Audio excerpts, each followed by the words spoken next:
లో వారాహి మహారథయాత్రతో పాటు ఆ వేళ సాయంత్రం వారాహి మహాయజ్ఞం నిర్వహించడం ఈ 5 రోజులు కొనసాగుతున్నది.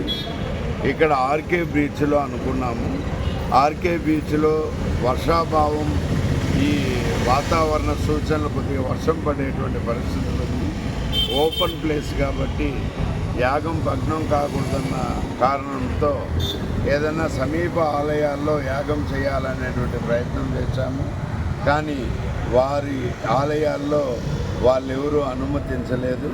దానికి అనేక కారణాలు వాళ్ళకు ఉండొచ్చు. కానీ మాకైతే వారాహి రథయాత్రే మాకెంతో పవిత్రమైనది, ప్రాముఖ్యతనిచ్చాము.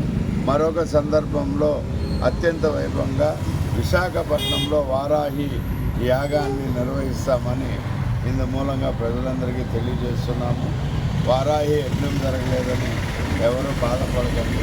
వారాహి దర్శనమే చాలా గొప్ప విషయం. వారాహి చూడాలనుకుంటే తప్ప ఎవరిని వారాహి దరి కూడా చేరనివ్వదు. ఇది వారాహి యొక్క ప్రత్యేకత.